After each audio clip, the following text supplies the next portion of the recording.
Hey, salut toi qui regarde ma chaîne de Do It Yourself. Je suis Maud et aujourd'hui on ne se voit pas pour un tuto DIY, mais je vais te parler de mes 10 objets qui m'ont aidé pour débuter ma démarche zéro déchet. Sachez que tout le monde est différent, on y va à son rythme. Pour ma part, j'ai mis du temps avant de me rendre compte que c'était important cette démarche zéro déchet et de commencer à m'y mettre. Il n'y a vraiment pas de pression à avoir. En tout cas, on n'est pas là pour juger, c'est parti!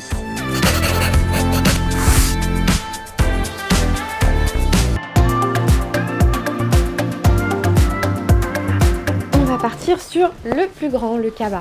Alors j'en ai plusieurs. J'ai celui-ci que j'avais acheté chez mon poissonnier, que je trouve très costaud. C'est tip top pour faire ses courses. Faut savoir que ce cabas, je l'ai acheté. Avec celui-ci, quand je fais des grosses courses, j'utilise encore mes sacs de courses, par exemple, de supermarché, qui sont eux en plastique. Tant que c'est utilisable, utilisez-les. On est vraiment là dans l'optique de moins gaspiller, moins consommer et d'utiliser tant qu'on peut. Ensuite, on a les petites tote bags. La plupart de mes tote bags, c'est soit mes clients qui me l'ont offert, soit par exemple celui-là, ça vient de la Cité du Vin. Je les ai pas achetés mes tote bags. Ensuite, par contre, j'ai acheté ces petits pochons. Donc c'est Greenwiz, c'est assez connu comme site internet, voilà, et qui font des lots de plusieurs petits pochons comme ça, qui sont super pratiques quand vous êtes dans le vrac pour acheter des pâtes, des lentilles, des fruits ou légumes. Optez pour ça. L'avantage d'avoir des sacs comme ça réutilisables en tissu, c'est que vous rentrez chez vous, vous les lavez et ça vous évite d'accepter du plastique. Soit pour stocker, congeler, conserver vos produits en vrac ou vos restes de repas, c'est vraiment super et à avoir vraiment avec soi. Pour les bocaux en verre, j'ai ceux-là. Donc ça, c'est ce que j'ai récupéré de ma maman. Je les ai pas achetés. Pour tout ce qui est stocké à mon épicerie en vrac, j'ai ce genre de bocaux. J'en ai des gros comme ceci. Ce genre de petits bocaux aussi. J'utilise les bocaux de moutarde et tout, de cornichons, mais j'en ai également acheté sur Bobocaux. J'ai acheté là-dessus et je regrette absolument pas. Franchement, j'ai presque tous mes aliments maintenant là-dedans.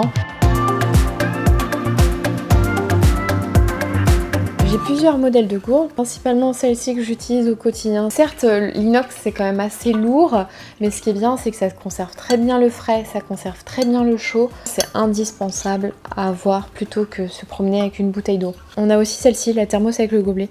Mes parents l'utilisaient vraiment beaucoup quand on était en vacances avec eux plus jeunes. Les enfants savent pas toujours très bien boire à la gourde. Je conseille vraiment plus pour les familles que vous trouvez à Decathlon. J'ai acheté des petits pics apéritifs comme ceci, qui se lavent et qui sont en inox. Les couverts en inox. Une fois arrivé chez vous, vous les lavez.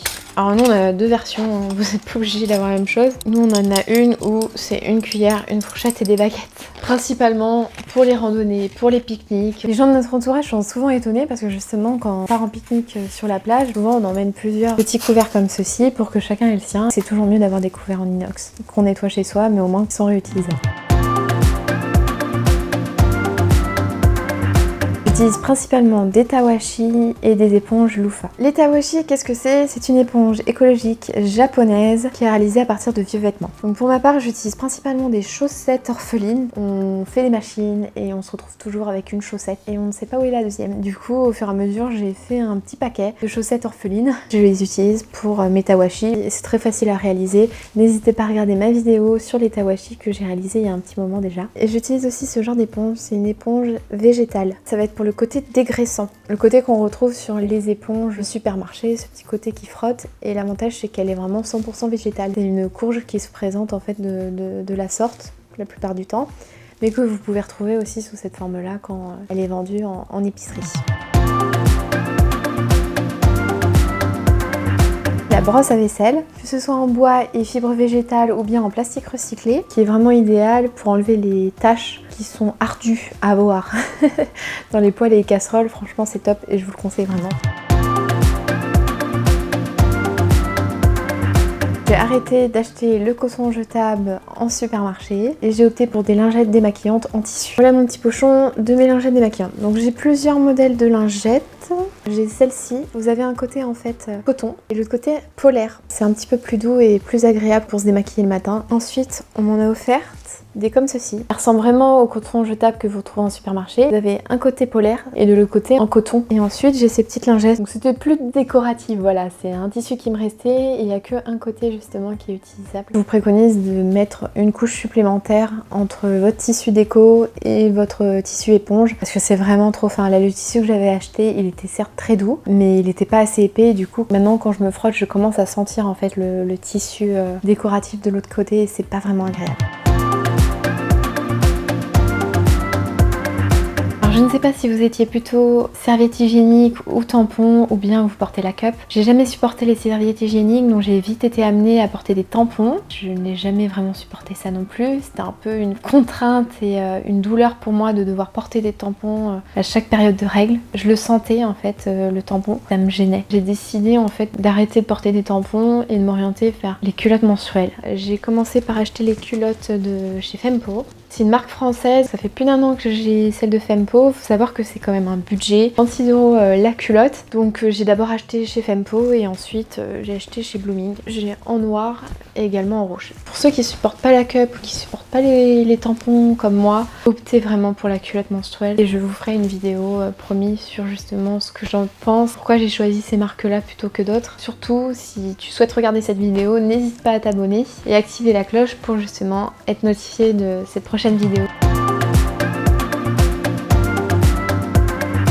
Le furoshiki, c'est l'art d'emballer dans du tissu. C'est un petit peu la technique. Bon, je le fais pas très bien, faut pas m'en vouloir. Mais maintenant, j'emballe en fait, par exemple là c'est un livre, je l'emballe dans du tissu. J'ai des chutes de tissu parce que je coupe pas mal, qui sont assez colorées et tout, et ça rend vraiment bien en fait. Et à la fin, du coup, quand tout le monde a déballé ses cadeaux, vous récupérez les tissus et ça gêne personne.